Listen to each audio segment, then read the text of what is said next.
সিলেটের কানাইঘাটের গাছপাড়ি গ্রামে মাজাহিরুল উলুম কওমি মাদ্রাসা মাঠ। কাতারে সড়ক দুর্ঘটনায় নিহত 5 প্রবাসীর একযোগে জানাজা অনুষ্ঠিত হয়। একসঙ্গে 5টি মরদেহ, হাজারো মানুষের উপস্থিতি আর স্বজনদের আহাজারিতে ভারী হয়ে ওঠে পুরো এলাকা।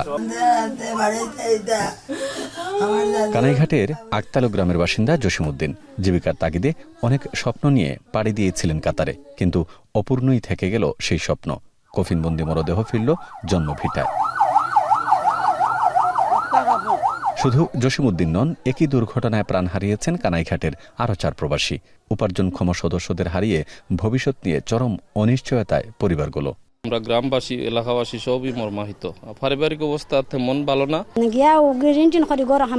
বানানোর কারণে বর্তমানে 3 লাখ টাকা ঋণ বাড়াইছে, বুঝছেন। দেশবাসী তার লগে ভবিষ্যৎ গড়ার কোনো ব্যবস্থা করিয়া দিবা ইনশাআল্লাহ। নিহতদের পরিবারের জন্য সরকারের পক্ষ থেকে তাৎক্ষণিক আর্থিক সহায়তা ব্যবস্থা করা হয়। প্রবাসী কল্যাণ ও বৈদেশিক কর্মসংস্থান মন্ত্রণালয় পুরো বিষয়টি তদারকি করছে। আমরা এখানে লাশ পরিবহনের যে আনয়নের যে বিষয়, সেটা যাবতীয় করছি। এখন ময়দানাস কল্যাণ বোর্ডের যে জেলা অফিসগুলো আছে, প্রবাসী কল্যাণ সেন্টার, তার মাধ্যমে আমরা ওই 3 লক্ষ টাকার আর্থিক অনুদান পরিবারের কাছে পৌঁছাই দেব।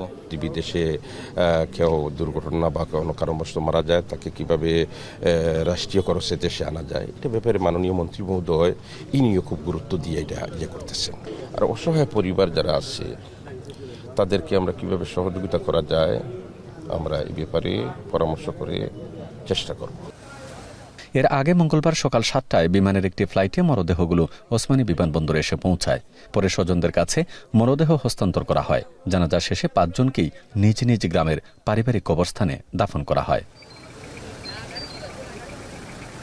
বিদেশে কর্মসংস্থানের স্বপ্ন নিয়ে যাত্রা আর শেষ পর্যন্ত কফিনবন্দি হয়ে ফেরা, এই মর্মান্তিক পরিণতি শুধু পরিবারগুলোকেই নয়, শোকাহত করেছে পুরো কানাইঘাটবাসীকে। স্বজনদের একটাই প্রত্যাশা, সরকারি সহায়তা ও ক্ষতিপূরণ যেন দ্রুত পায় ভুক্তভোগী পরিবারগুলো। গুলজার আহমেদ, এখন, কানাইঘাট, সিলেট।